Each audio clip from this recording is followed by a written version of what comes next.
Okay, everyone. Hi there. Thanks for coming. My name's Lucian Wishick. I'm a program manager on the VB C# language design teams.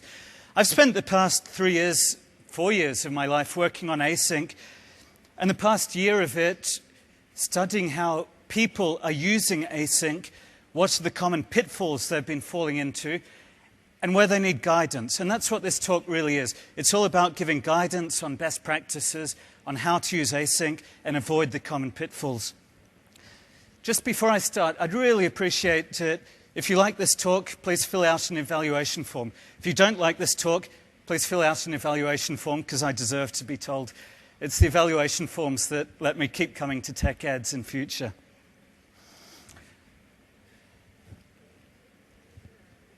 There are 3 key takeaways from this talk. If you go away remembering nothing apart from these 3 sentences, I'll be very happy. Async void is for top-level event handlers only.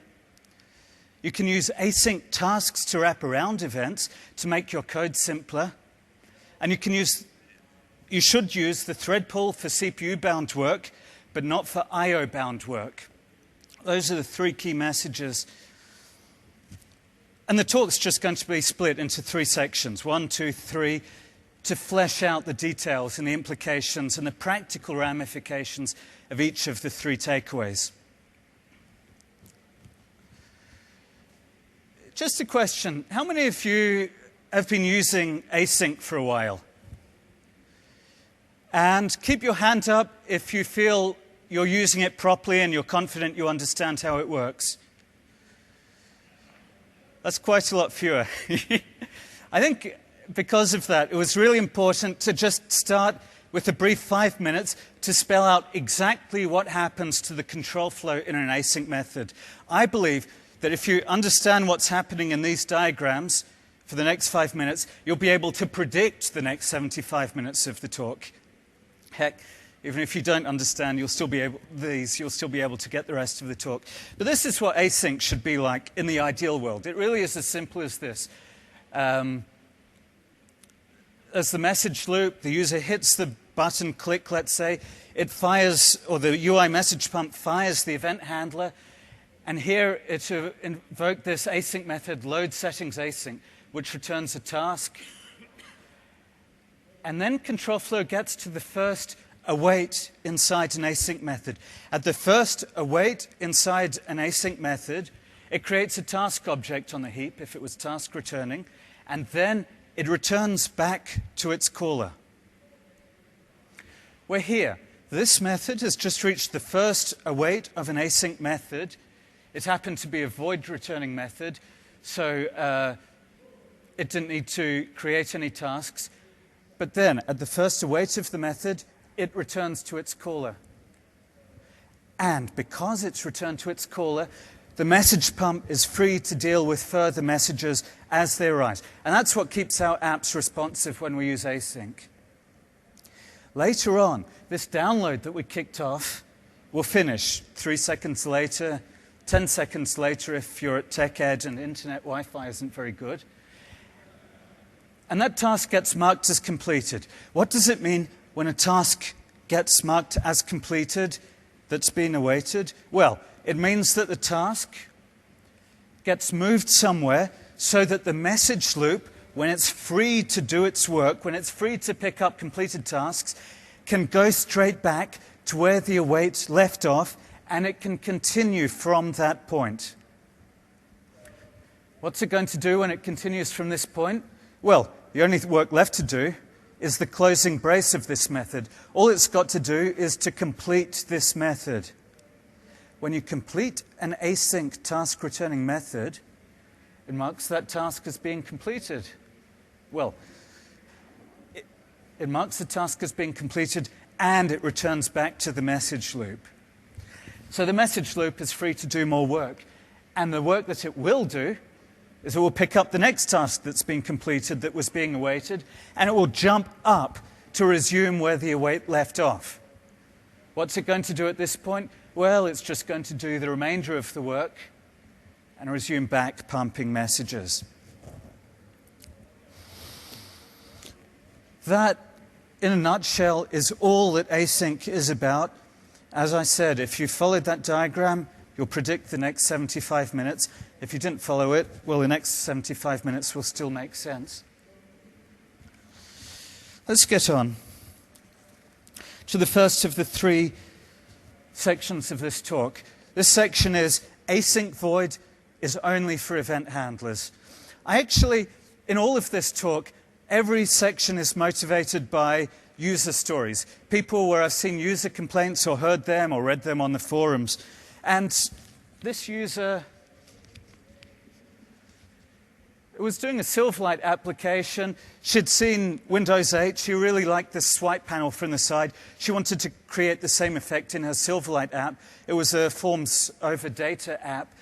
And she was struggling to implement the print button effectively. I'll read to you exactly what she said. She said, I have a Silverlight page that uses RIA services async to load the data for the page. This works fine, she said, if the user waits for a few seconds before hitting the print button. But it does not work if the user prints right away. If the user clicks the print button before all the page data is loaded, the printed output does not have all of the data. I read that. I heard the phrase, it doesn't always work reliably. My first guess was that she was using async void somewhere deep inside her code. And the fix she should have done was to make the async method task returning, not void returning. For goodness sake, stop using async voids everywhere. That was going to be the title of this entire talk, but they talked me down from that.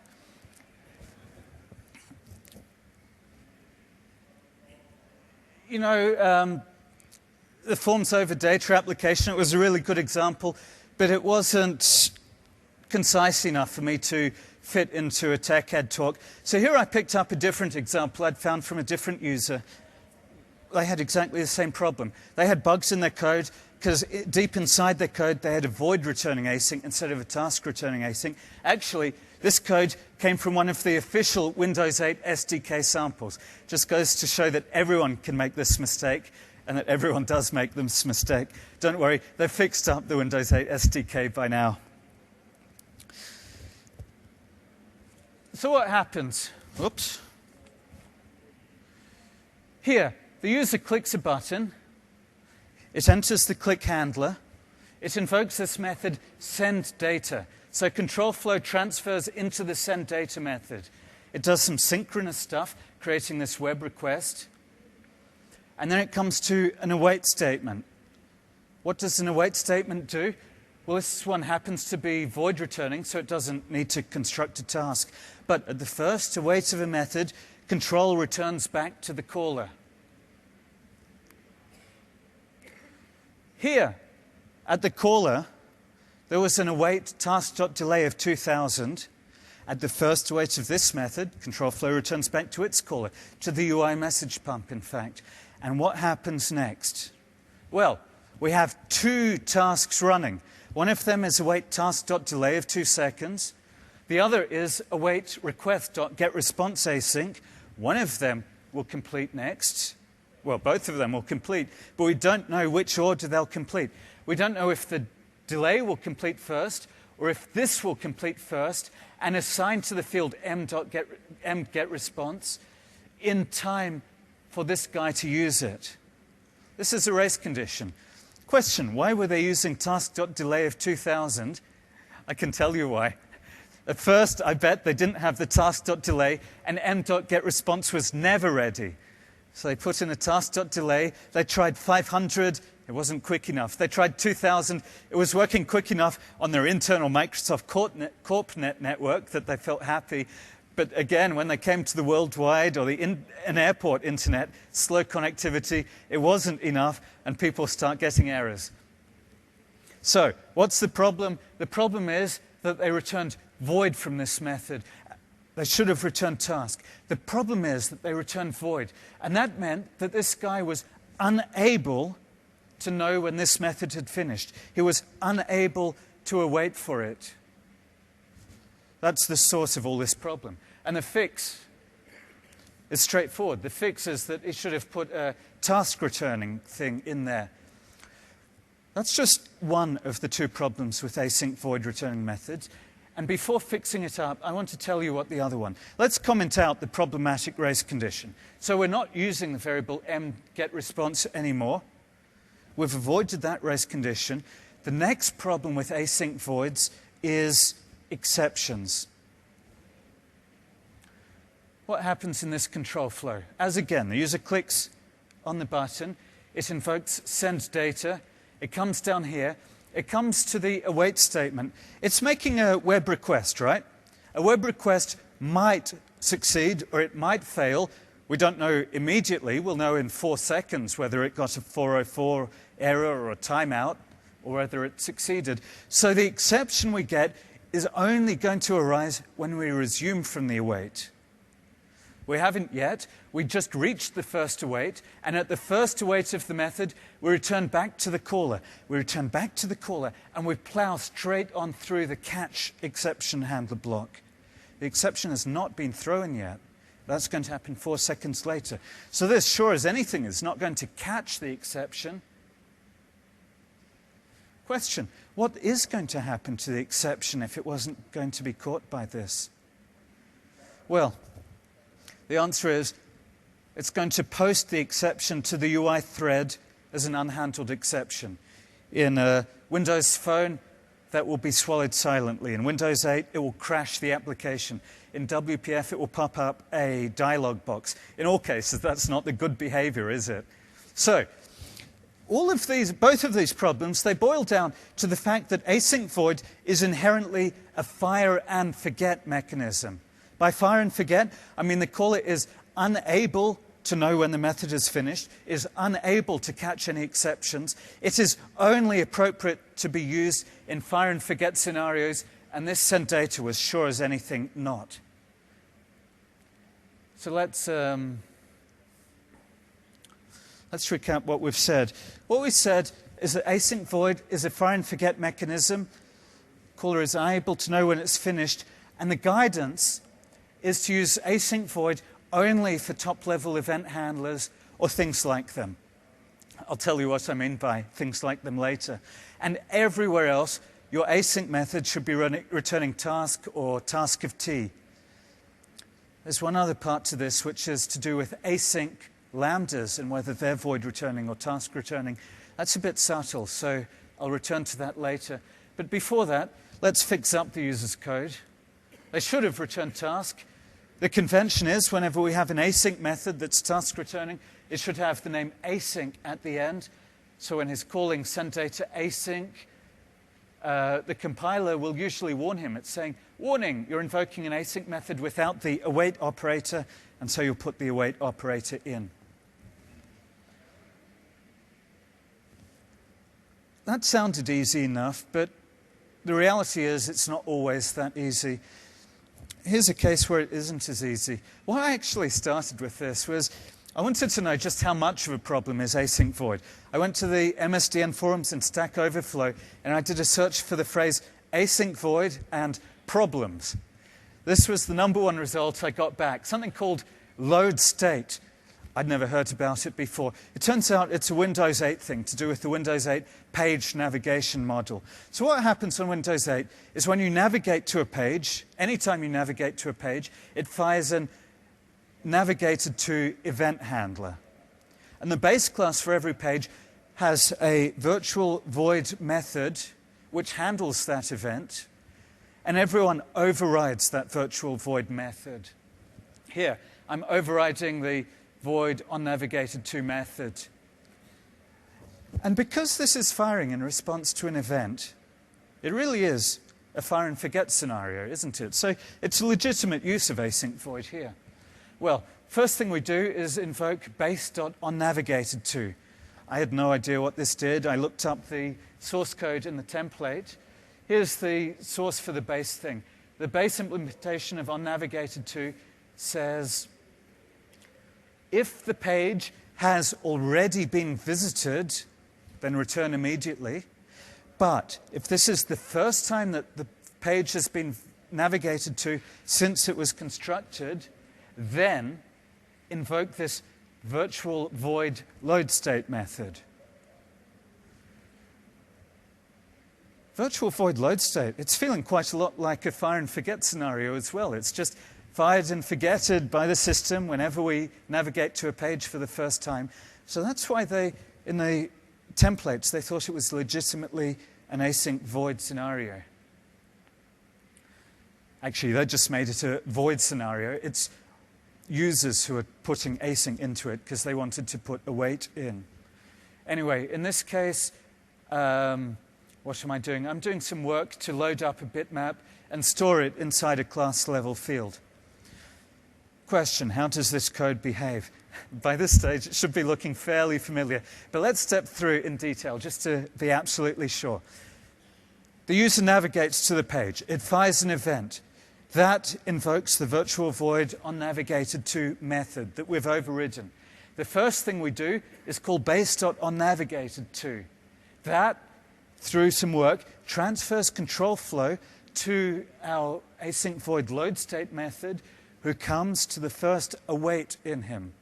What happens at the first await of a method? We return back to our caller. What happens at the first await in there? He was doing some other work to play an intro sound. At the first await, he returned back to his caller, to the UI message loop, so he could stay responsive. What happens next depends on which of the two finished first. It's a race condition, as we saw. Now, the answer we had last time was turn this into a task returning load state async, and we can't do it this time. Why can't we do it? Because this isn't under our control. We've done an override void method. Someone else committed us to being a void returning async, so that's out of our control.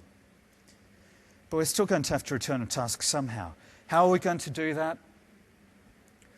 A little bit convoluted, but here's how you do it.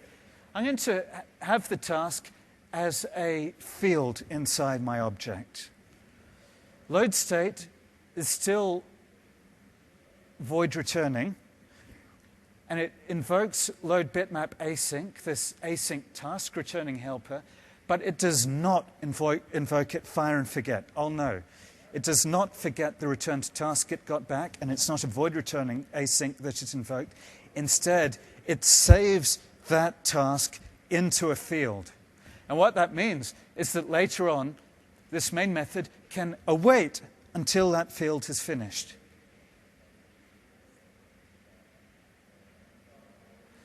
I wonder if any of you look at this and wonder if there's a race condition. Like you might ask, what happens if we get here before the field mbitmap task has been assigned? That would be a good question, but it never happens. And the reason it never happens is that here we invoke base.onNavigated_to synchronously, which invoked this load state synchronously, so it assigns to mbitmap task before it returned, before control flow returned back here. And even in asynchronous methods, it still executes the first part of it synchronously up until the first await. So this kind of pattern is safe, and we can use it quite widely.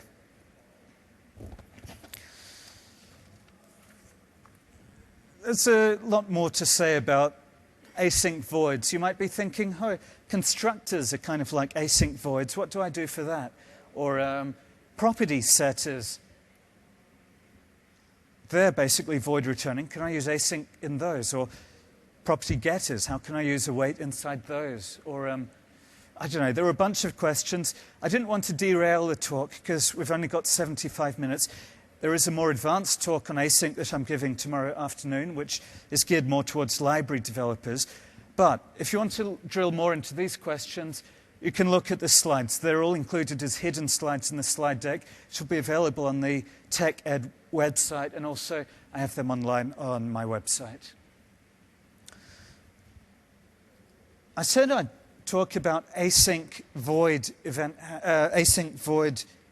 lambdas, async lambdas. These get kind of subtle. Look at this. I've written two async lambdas. The first one I assigned to a void returning action, and the second one I assigned to a task returning function delegate. So one of them is going to be a void returning async, and the next one is going to be a task returning async. And the subtle thing is that exactly the same syntax of Lambda can mean either of them.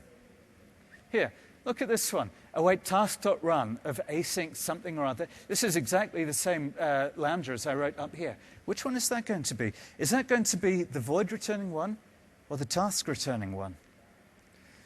It's a difficult question. And the rules in C# for overload resolution are very complicated. The summary of them is that if you invoke an API which offers both overloads, then it will pick the task returning one, and that's good. If you invoked an API which only offered the action delegate, the void returning delegate, then of course it would pick the void returning async and would run into all the same kinds of troubles as we had before.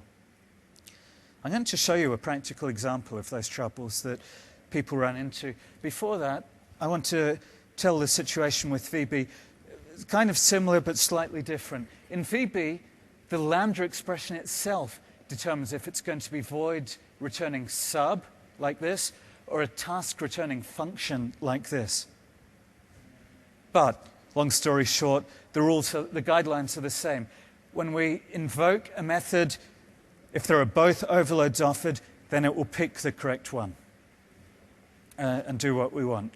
So in general, if we have methods that offer both overloads, we know that we're safe. What happens if methods don't offer both overloads? Well, here's an example that I found people running into quite a lot. This was code running in a Windows 8 app from a background thread, but exactly the same story happens from WPF, Silverlight, Windows Phone, any UI client technology. You're running from a background thread, so you're not allowed to manipulate the UI from the background thread and stuff like that. And so very often the background thread wants to just foray into the UI thread to do some work. And it does that with dispatcher.runAsync. Dispatcher.runAsync will cause this Lambda to run on the UI thread.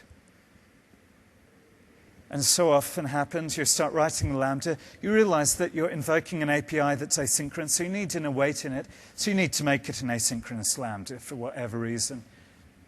Well, what happens here? Does dispatcher.runAsync take both overloads? I have no idea. I've never used dispatcher.runAsync in my life before. So hit F12 on it, go to definition, see what it is. I wrote out the definition down here. It takes dispatched handler for its delegate type. Never heard of that. Look it up. It's a delegate void dispatch handler. Uh-oh, warning bells going off. Actually, my warning bells went off much earlier. Whenever I see an async Lambda in code, then my warning bells go off, and then I jolly well go and verify what the method I'm passing to is doing. Does it take task returning, or does it only take void returning? I happen to know task.run off by heart because it works well. Everything else I'm checking manually. So what's wrong with this? Let's step through exactly the same diagrams as we were doing before. We invoke this on the UI thread. It starts running the Lambda. It comes to the first await in the async Lambda. What happens at the first await? It returns to its caller. And so, because it returns to its caller, dispatch.runAsync thinks that the Lambda has finished. It doesn't know any better.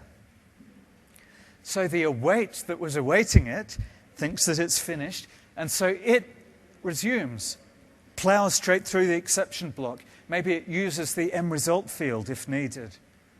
Later on, the loading finishes, the Lambda resumes, assigns to the mResult field, maybe it throws an exception, and we run into exactly the same two problems we had before with fire and forget async voids. What have we said? We've said async void is a fire and forget mechanism. The caller is unable to know when it's finished. The caller is unable to handle exceptions that came from it. And so the guidance is only use async void for top-level event handlers or things like them, like we saw with async void load state. Also, with a lot of plug-in architectures, you'll be implementing an interface with a void returning method, which feels in some sense like a top-level event handler. There you're going to have to use async void usually. Everywhere else, your async method should be returning task. Some people ask me sometimes, look, I've done what you said. I made all the rest of my methods return task, but now I really want to invoke one, fire and forget. I'm getting the task back, but I know because he promised me that it will never throw an exception, and I know that I never need to do anything once it's finished. What should I do? Because if you just invoke a task returning async method, the compiler warns you, hey, you should be awaiting it. Well, practice in this case, I always write an extension method called fire and forget, and so I do thread_async.fire and forget. It's an extension method on task. And that way, anyone who's reading my code knows very clearly my intentions, that I knew that it was an asynchronous task, that I knew and I was promising that it was not going to fire any exceptions, that I would never care when it finishes. And maybe inside my fire and forget extension method, I'm catching any exceptions that it throws and writing them to a log because something seriously has gone wrong. And the other guidance I told you, watch out for those async lambdas. Whenever you see async lambda, validate it. Okay, that's the end of the first part of the talk. This example actually comes from exactly the same customer as the first one. Basically, the diagnostic, if a user says my UI code looks like spaghetti, events are probably the problem. And the answer is that we can use async, await, and tasks to wrap the events to make the code much easier to write. Let's see what she actually said for her application, this forms over data. She said, I have a Silverlight page that uses RIA services async to load the data for the page. She said, it fires an onCompleted method when the load is complete. If the user clicks the print button before all of the page data is loaded, the printed output does not have all the data. And then she asked, really good question, can I use await in some way to wait for the completed event? You know, forms over data doesn't make for very compelling demos. Even though she had a fantastic UI, it really looked smooth and people liked it. I'm going to walk through the code of a different customer. His code was awful. It was like spaghetti. He had lost the ability to add or maintain features in his code, and he had exactly the same trouble with it. The problem again that he was building a complicated UI around events, and the fix again was to wrap those events inside task so that he could await them, and that would clean up his code. Let me just switch to... Actually, I don't want to switch yet. I want to show you what his thing looked like. It all started with this. He was building an educational game for 4-year-olds to help them learn letters and numbers. He wanted to have an apple tree. It was touch-friendly on phone or Surface, and they could drag the apples, and it would count with them as they counted apples one by one. So it wanted to look something like this. Let's switch to the code. I got married in August last year. That's my wedding photo. It was very exciting. Did the sound come out there? I don't know. This was the game, and they count it as the apples drip into the basket. They do 1 apple. Ha, ha, ha, ha, ha. It was a bit like Sesame Street. He didn't yet hire the voice actor, so I'm filling in for the voice acting. 2 apples. Ha, ha, ha, ha, ha. 3 apples. 4, 5... 5, 6, 7. Actually, he'd said, we're picking apples and put them into a basket. I think he missed the point that it was meant to be an apple basket, not a shopping basket. You can see that there's some animation when they all come in and a sound effect playing.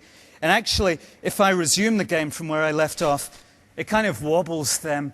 That's, I mean, on this level, you can see where the apples are. But it was a bit like Where's Waldo? I don't know if you've read those books, but for 4 or 5-year-olds, there were pear trees, fig trees, and sometimes the fruit would be hiding behind branches. And he wanted to just help them figure out where the apples are without being frustrating. That was what he was aiming for. This is the code he had when he showed me. Don't worry, I'm not going to ask you to understand it. It is a bit complicated. Don't worry, he didn't understand it either. I didn't understand it either. What you can see is that there are lambdas within lambdas within lambdas. Sometimes he was assigning lambdas to fields so that they could be used later. He had lost the ability to know what code was executing at any moment in time or to know why it was executing. He had lost the ability to maintain it, to add new features, to fix bugs, to audit it. So when I came to this, I said, look, we can't do anything with this. Let's start from scratch. Let's figure out a clean architecture for this program. Clean architecture meant drawing a state machine diagram for how it behaves. So when the program starts, I drew this small black square. The black square represents code that is actually executing, that does work. The work it's doing is just initializing everything, kicking off the animations, and then it's sitting around waiting. Remember the apples? They dropped into the tree. It's waiting until both the animation and the sound effect have finished. Once both of their completed events have fired, it can progress onto the next state. Here it does a bit of work to initialize the game state, and then it enters a state called stable. And in that state, when you hit the pressed button, it enters another state called dragging, where it does some work. It can respond to the moved, and you know where this is going. This is not the right way to program this either. I mean, we started with spaghetti code, and we ended up with an unmaintainable state machine diagram that we actually can't figure out. The problem is events. What I think happened is that he tried to keep everything local with his lambdas, because the event handler, by declaring it as a lambda, it was local to the code he was writing. When we tried to start from scratch, we ended up too global. And you know what kills me, actually? This was crazy. The thing about this diagram, this architecture diagram, is that the piece of work that's actually happening, that my code is made up of, is limited to just these small little black squares. That is, this architecture diagram is no longer saying what my code does. It's instead focused solely on when it does it. That's a mistake. And the problem is events. Events are not going away. Events have been with us always. They're going to be with us for a long time to come. And our task as developers is to learn how to tame those events. And that's where we're going to use wrapping them up in tasks and awaiting them to do that. This actually is the architecture diagram I'd ideally like to draw. Let's step through the architecture. I don't want to have so many states in my state diagram. I want to have only one state in my state diagram. And it responds to three messages: on start, on resume, on pressed. Let's walk through the on pressed. First thing, number one. When it's pressed, we will drag the apple until the press is released. Then we will animate it when it gets close enough to the basket. We'll animate it with a whoosh noise into the basket. Then, if it was the last apple remaining, we'll play the victory sound, and we whoosh the basket off to the side of the screen. Then we'll wait for a click to happen. If the user clicked play again, then we'll start off from the beginning. This is a very nice architecture diagram because it captures what I want my code to do. Before going into the code for it, let's just review what we've said. We've said that callback programming is hard because of events. If the event handlers are largely independent and not tied together, then it's fine doing them as traditional event handlers. But when they start tying together and having one event after the other, and if your code starts to look like a state machine, or if it started to look like spaghetti, that is the time when you look into wrapping your events with tasks and awaiting them. And the way we're going to wrap them into tasks is use this type called task completion source. That's a type for generating tasks. And we'll see the code to do that in a sec. But before doing that, I want to show you what we did, what the result was of following that advice. This is the code for the on-pressed event handler. And reading through this code, it has successfully, almost line for line, implemented the ideal architecture diagram that we wanted. Number one, when the pointer is being pressed, we let the user drag the apple. Drag async is a helper method that I wrote. When that's done, if it didn't land in the basket, just return. If it did land in the basket, then do the animation to whoosh it into the basket. Storyboard.playAsync is another helper method that I wrote, and we'll be looking through the source code of that. Next, if there were more apples returning, remain. Otherwise, show the victory screen and wait for it to appear. Then wait for a button to be clicked. Button.whenClicked is another helper method that I wrote, and we'll look at that. We have implemented line for line the ideal architecture thanks to the trick of wrapping events into tasks. So, how do we do that? It's easy to know the previous slide. How do we actually make it so we can do something like storyboard.await storyboard.playAsync? This was the code. All of his example was in VB, but I suspect most of you are C# developers, so they're complicated concepts. I just wanted to only learn one thing at a time. Let's not learn VB at the same time. This is the C# version of the code. It is subtle. I'm not going to expect you to understand it completely the first time around, but I'm going to walk through it very carefully. What happens? The usage we want to support from our extension method is the user should be able to write await storyboard.playAsync.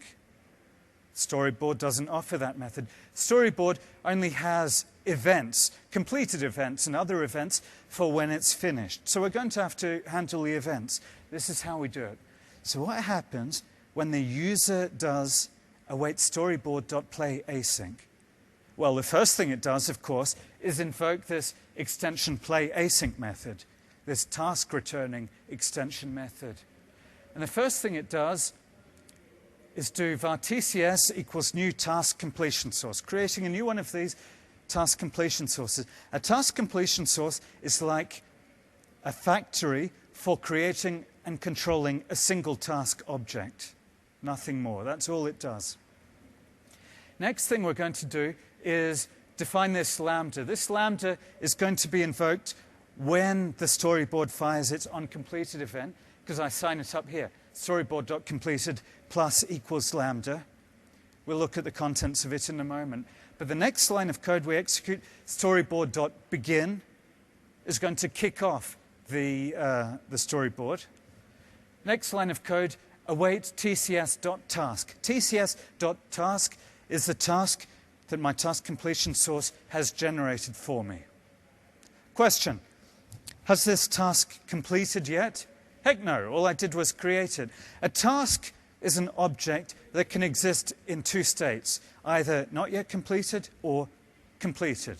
That's all there is. There's nothing inherent in task object about background threads, nothing at all. All it is a passive object that can be in one of these two states. And task completion source is the way to turn it from being one state into another state. Task completion source is the way to turn its task from one state into another. So we've returned back to the user, back to the UI thread. It's been responsive. A few seconds later, the storyboard finishes. The storyboard fires the completed event that we signed up for it, and so it invokes this lambda. When it invokes the lambda, it does this tcs.try_set_result. What that does is it causes the task that we'd created earlier to transition into its completed state. And what that means is that anyone who signed up to be notified when the task had finished, or anyone who awaited it, will then be able to resume. So that will allow anyone who signed up to resume, but before they do, this code's going to finish, unhook the lambda that we signed up. Okay, that was fairly subtle. As I said, I don't expect you to understand it the first time you see it. I do expect you understand it the second time you see it. Here's the second time. The syntax that we used in the same example was await button.whenClicked, because we wanted to turn the button.click event into something awaitable.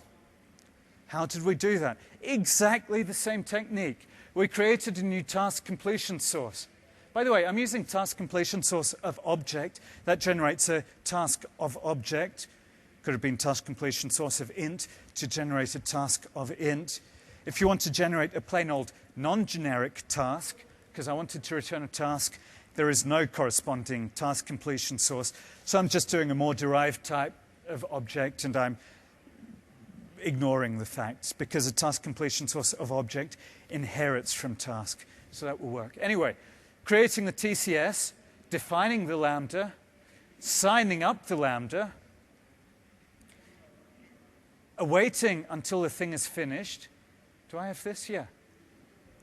Awaiting until it's finished. At that point, it returns to the caller. The caller becomes responsive. A few seconds later, the button click happens. It fires the click handler. That's my lambda.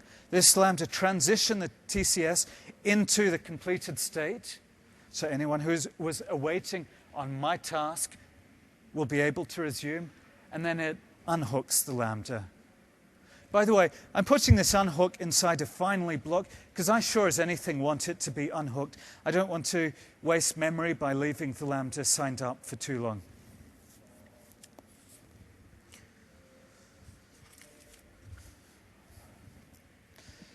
There's more of it to say, of course. Again, the slide deck has background slides that go into more detail, like how did I write the drag async helper? It didn't have to just wrap up one event. It had to wrap up two events, the dragged and the released event, into a task returning thing. Earlier, we talked about the danger that dispatcher.run async only takes a void returning lambda. How do we make a more sophisticated version of dispatcher.run, which can also accept a task, which has an overload that takes a task returning lambda? Well, we do it using exactly the same task completion source technique. So task completion source technique is a very valuable, very flexible technique that we'll be using all over the place to deal with APIs that someone else wrote that aren't yet await-friendly, to turn them into await-friendly APIs. How do I implement that on resume in the game so that when you resume the game, it jiggles, but it only jiggles until the sound is finished? All of those are background slides in the slide deck. But the principles of what I wrote are straightforward. Callback handling with events is hard. Actually, some of you might be thinking I pulled a bait and switch. I said, events are hard because you do these lambdas, these callbacks, and you end up with spaghetti code. But then I just showed you 2 slides of code with lambdas and events. Am I trying to pull the wool over your eyes? Well, no, not really.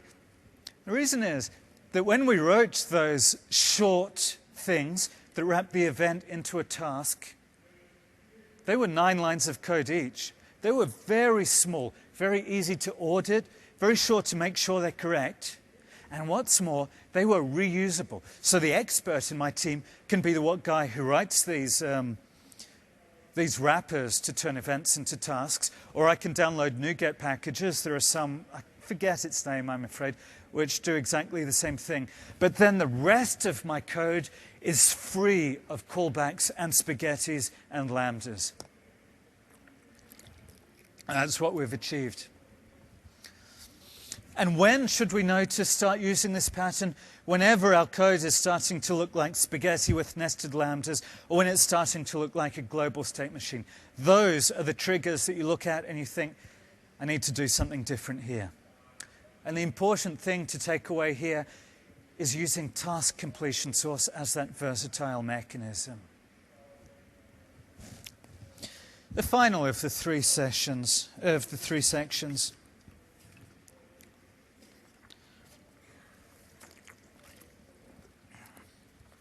In this one, I wanted to talk about threads and data binding, about I/O-bound and CPU-bound work.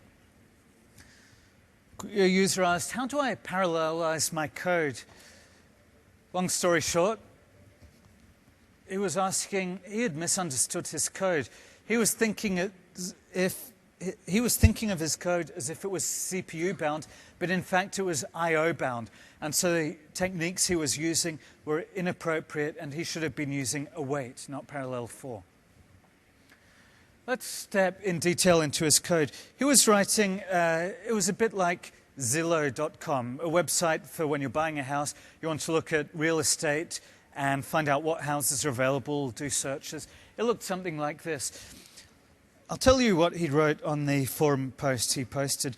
He said, "I'm now looking at the biggest user complaint about a slow-running operation in an ASP.NET Web Forms page. Essentially, the page loads some data, and I'm wondering if it would be the best approach to use the task parallel library." Good question. The method itself deserializes an object, and depending on user choice, it can call the method in a for each 26 or more times, the results of which I bind to a grid panel. The deserialization itself is where 99% of the time is being spent. Well, that's brilliant. He was profiling his application. I'm really happy about that. First step, profile your application, discover where the bottleneck is. The punchline, as I said, is that his code turned out to be CPU bound, I/O bound, not CPU bound, and so he should have been using await. Let's look at what his code actually had. He was going to do load houses sequentially, bind it to a table, and that was the data binding he did for his ASP page. And load houses sequentially, it went one by one through the house. For each of the house, it deserialized, it added to the list, and it returned the list so it could be data bound. Very straightforward code.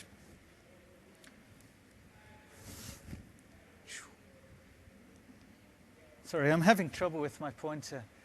This is what happened. A request comes into his website. It does the work for the first one, then the work for the second, then for the third, fourth, fifth. If there were 5 houses, and if each house took 100 milliseconds to deserialize, he'll be taking 500 milliseconds total until the user's page is rendered.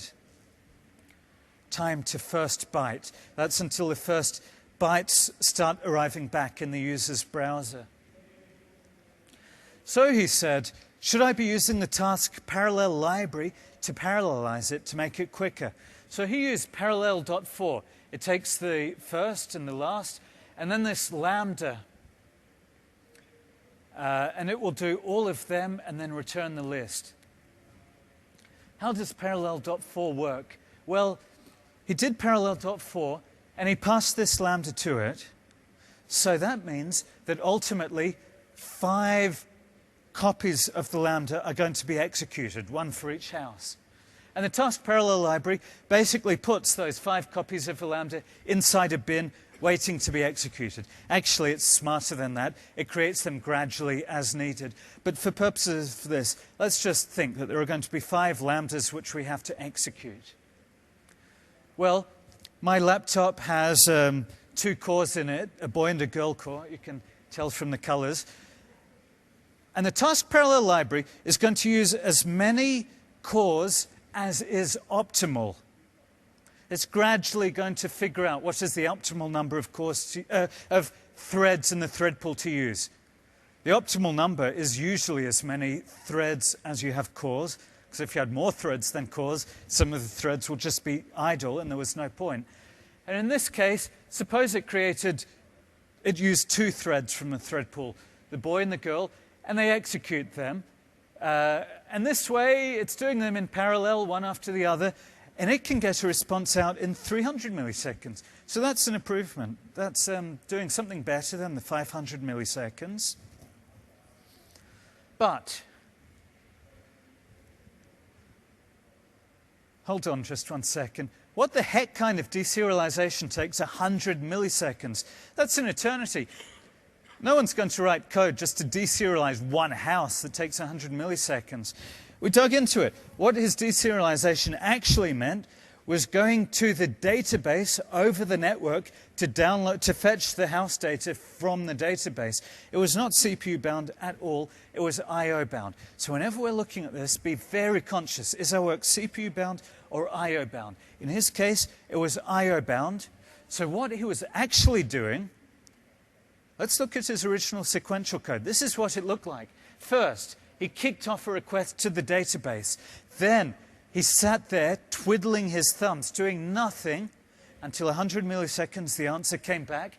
And he did a small amount of work, 1 millisecond to process it. After that, he kicked off the next request, twiddled his thumbs for 100 milliseconds, blah, blah, blah. So it was taking 500 milliseconds, of which 499 milliseconds was just spent twiddling his thumbs, doing nothing useful. What happened with parallel.4? Well, here it gets interesting. The task parallel library, again, it started with 2 threads in its thread pool because it knows there are 2 cores. So it's a pretty good guess for the thread pool that 2 threads will be the right number.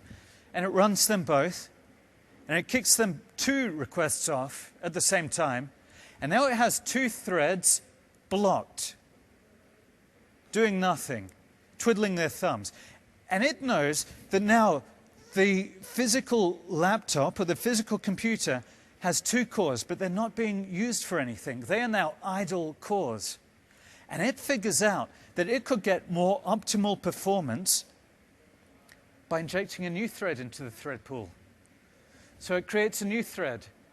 It will start with the next item of work, kick off its request. Maybe it will have time to create another thread on the thread pool, a 4th thread, kick off its time. I don't know how the times will exactly work. Maybe it only had time to create an extra 2 threads and then kick off the 5th piece of work. Here it's got the time to first byte down to 200 milliseconds. Well, that's pretty interesting.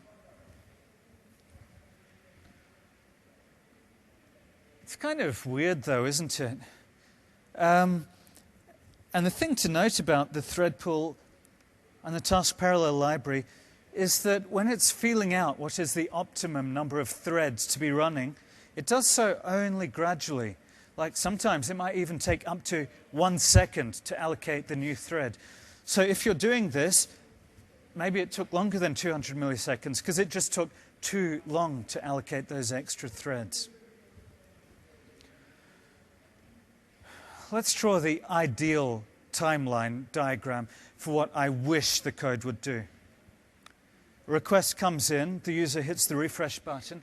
I want it to kick off all of the requests to the database in parallel. That makes sense. The database is the best person in the world to know how to do its magic, to figure out how to hit the database best, to handle the requests. I hit all of them off in parallel.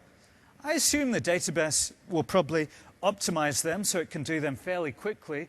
Afterwards, the results will trickle in. They might come in out of order. They might come in 90 milliseconds, 110 milliseconds from after I kick them off. It doesn't matter. I'll get them all out. I'll probably get the result back in 100 milliseconds, 110 milliseconds. I will have the absolute fastest time to first byte here. I will have the happiest users of my website. So what have we got through? The principles. I said it was so crucial to distinguish CPU-bound work from I/O-bound work. What do I mean? What is CPU-bound work? CPU-bound work means things like link over objects, big data sets, big iterations. That's CPU-bound. Computational inner loops are more, again, CPU-bound. Parallel.forEach and task.run are a good way to put CPU-bound work onto the thread pool, to use as many cores as possible to make the user interface more responsive. And the thread pool will gradually feel out how many threads will be optimal to use. We have to be clear, though, that the use of threads from the thread pool will never increase the throughput on a server that's under load. By throughput, we mean how many requests per second, what volume of traffic can it handle. Because let's suppose it's dealing with 20 requests simultaneously. If one of the requests now tries to branch out and use 5 threads, that means that my machine on the server now is taking 5 times as many threads to handle all of the requests in parallel. And if threads were the bottleneck on it, I've now made the bottleneck much worse on this machine. Creating additional threads to handle requests in ASP will never increase its throughput under load.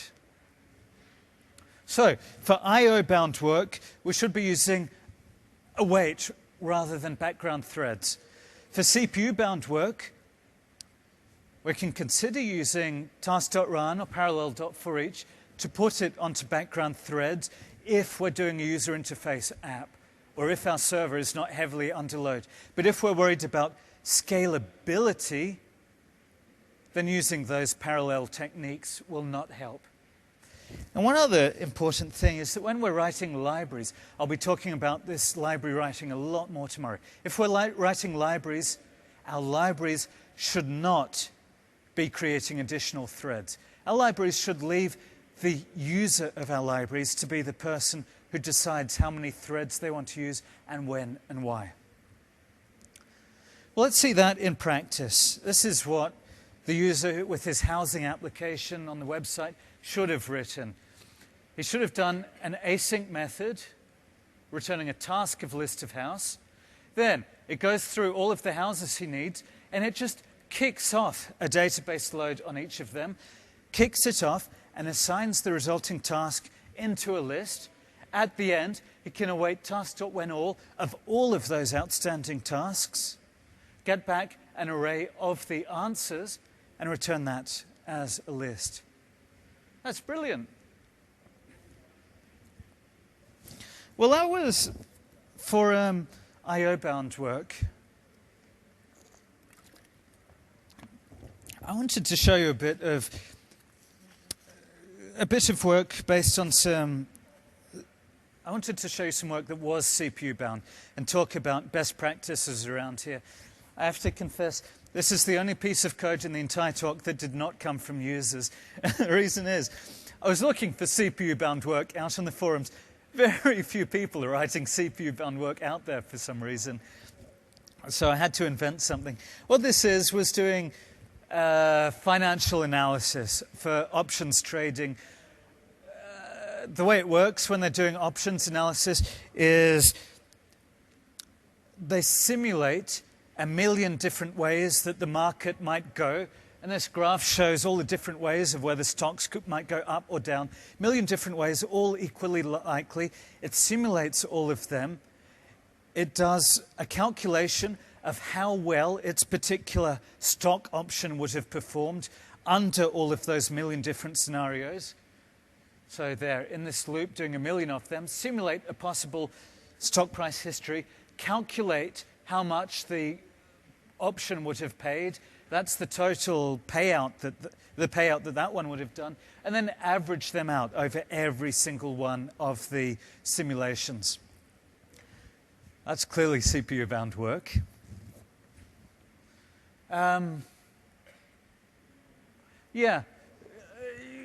In this one, I implemented the analytics in F#.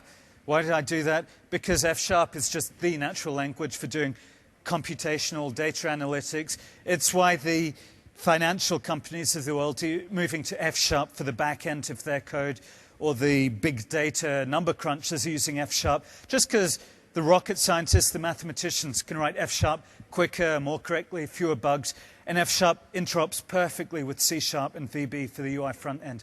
So I think F# for this kind of niche is something we'll be seeing more and more of. Anyway, don't worry about that.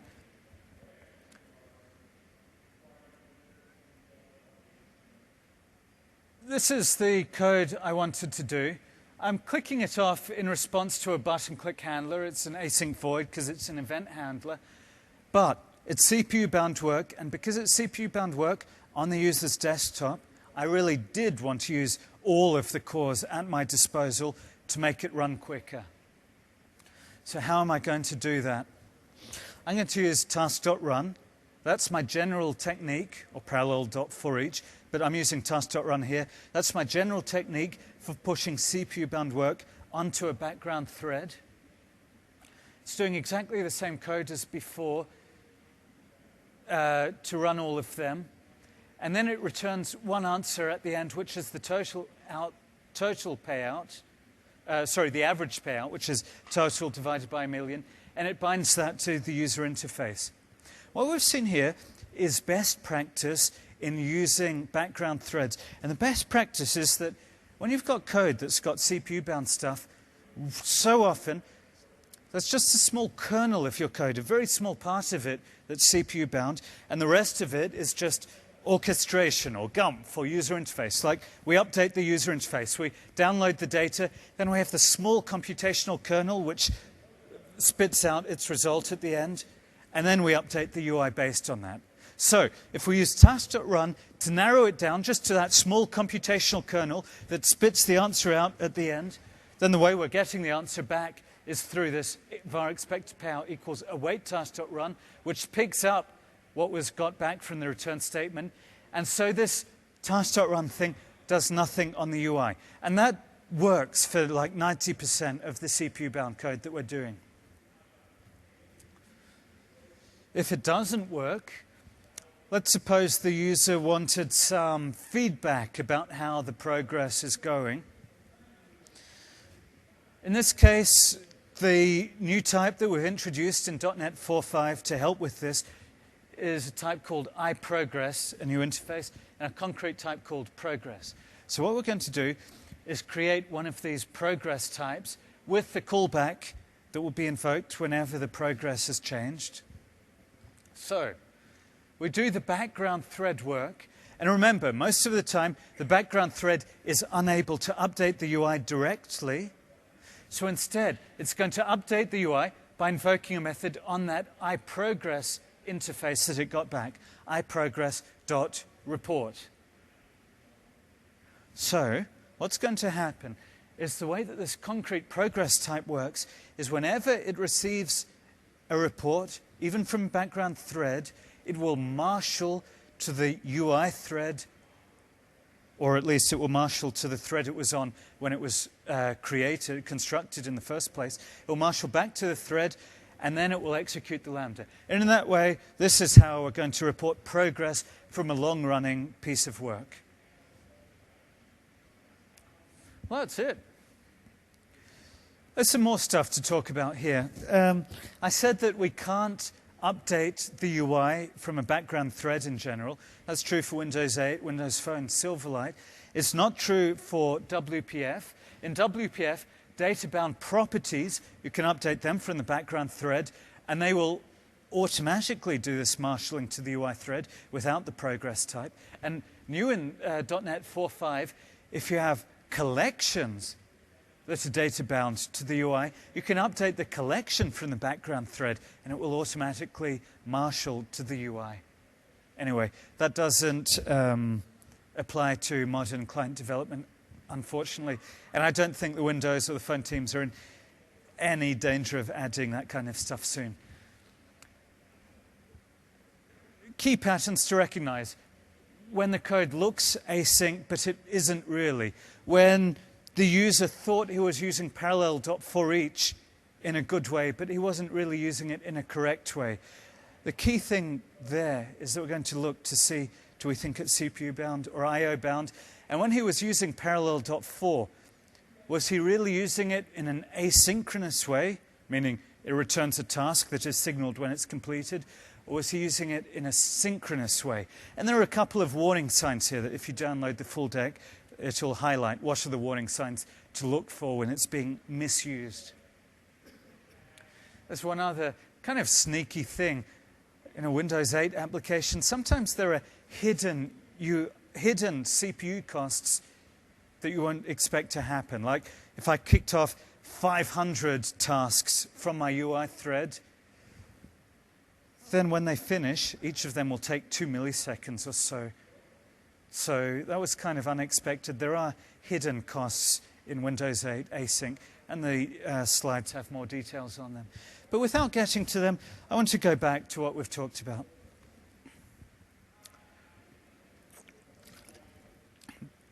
Most importantly, we talked about how important it is to look at code and think, is that CPU bound or IO bound? If it's IO bound, we're going to use await, and it's going to be truly task and asynchronous based all the way through using awaits.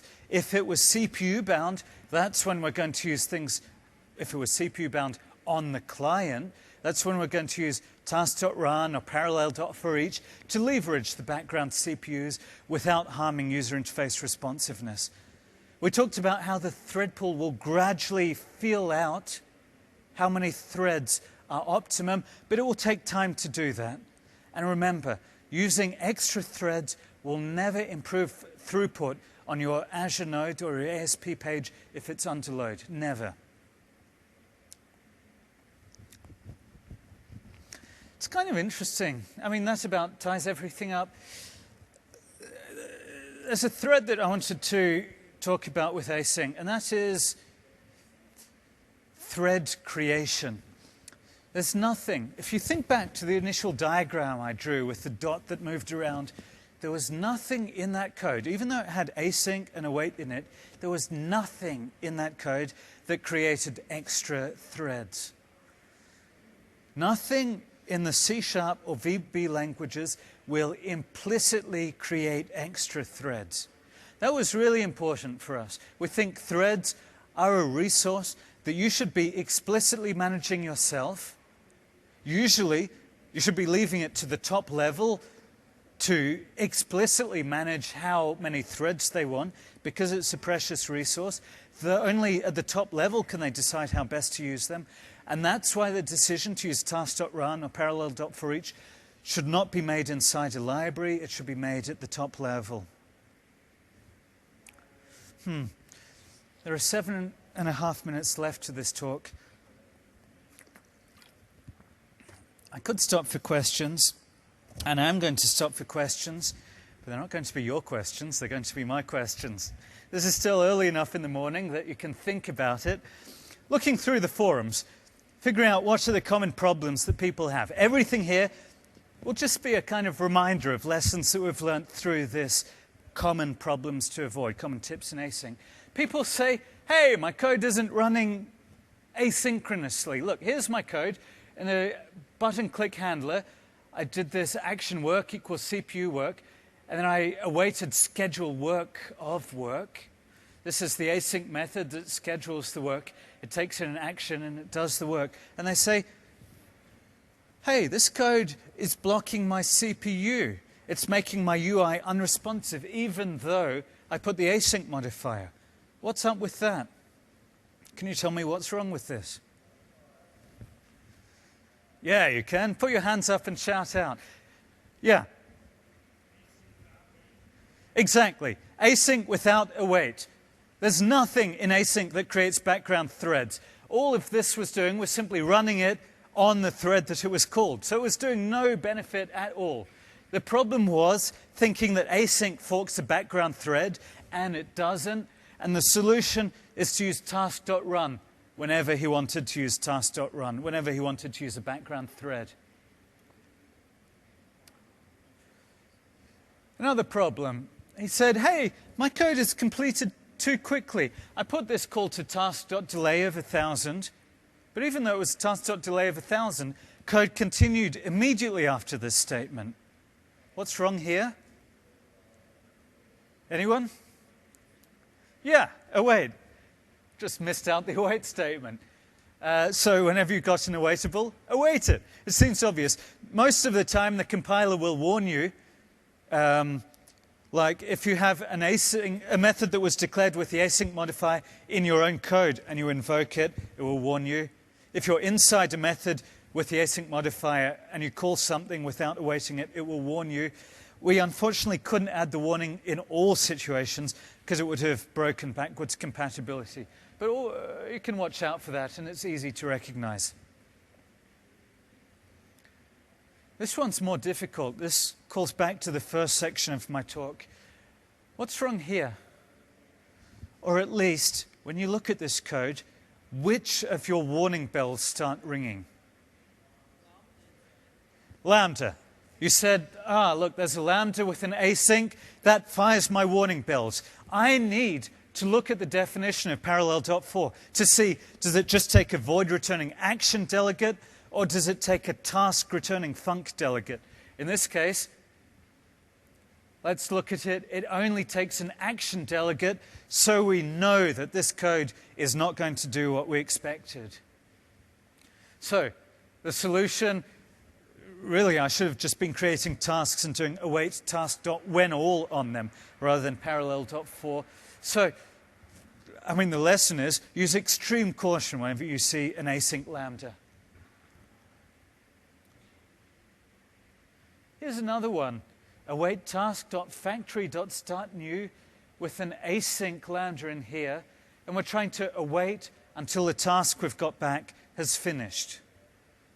What's wrong with this? Exactly the same thing. It's an async lambda, warning bells fire off, start new. Although it takes a func of tResult. It's not really task aware. Although this happens to return a task, it's not returning a task in the sense that we want it to. It's not a return statement that returns a task. It's returning a task because it's an async method. And the start new overload is not aware of that thing. In fact, what it's going to produce is a task of task when it returns. Or if I'd had a return 3 statement, it would have got back a task of integer, not the task of integer that we probably wanted. So the thing is, we should have used task.run here, which explicitly handles this case. Task.run, as I said at the beginning, has multiple overloads, which helps you. Method not completing. This, if you remember the diagram of control flow that I showed you at the beginning of the talk, you can look at this and figure out by walking through what the bug is. The problem is that he set a breakpoint on the closing brace and he never got to it. He said, hey, he actually set a breakpoint on this closing brace and it never got to it. What he said is, hey, my await is never completing. Why isn't it completing? This one is a bit difficult. The reason it's not completing is we've got that little green ping pong ball moving around.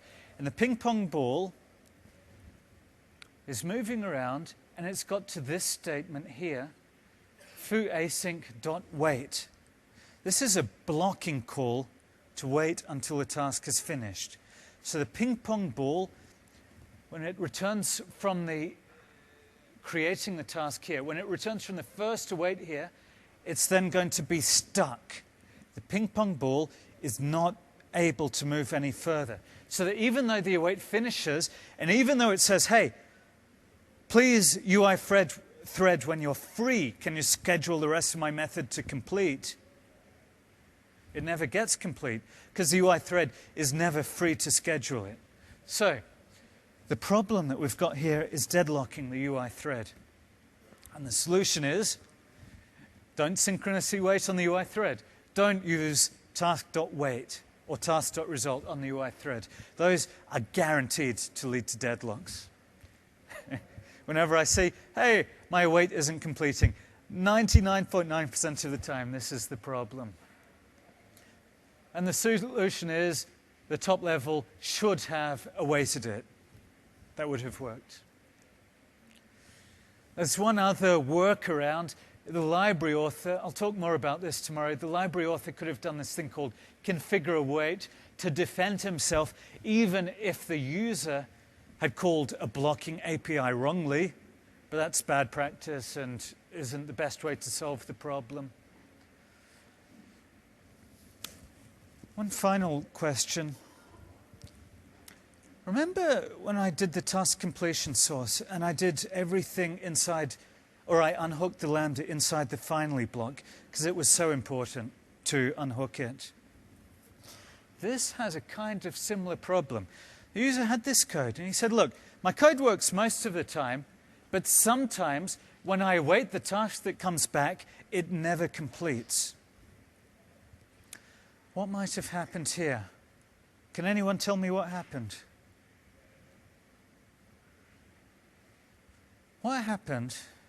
Let's think it through. If this foo method threw an exception.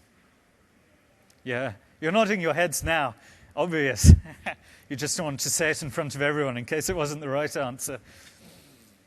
If foo throws an exception, then we will never get to this statement and we will never change the state of the task. Remember, a task can be in one of two states, either not yet completed or completed. And if it threw an exception in this code, it will never transition to the completed state. And so the solution is you have to make sure that you are always creating a task completion source when you complete it, using a finally block. And so I'd rewrite it like this, with a try, a catch statement, and if there was an exception, I will store it inside the task completion source. And what that does is that anyone who was awaiting the task that I gave back, when they resume after their await, then this exception will be rethrown for them. That's the end of my talk. I hope you enjoyed it. I'm going to be here for questions. I'll be at the Ask the Experts table tomorrow if you want to chat more about async. I'm giving the talk tomorrow, as I said, which delves deeper into the more library issues and how we deal with that, and how we deal with integrating async into a large program that's not been architected with async from the ground up. Just before I go, please do fill out the evaluation forms. That's what we speakers live or die for. Thank you very much.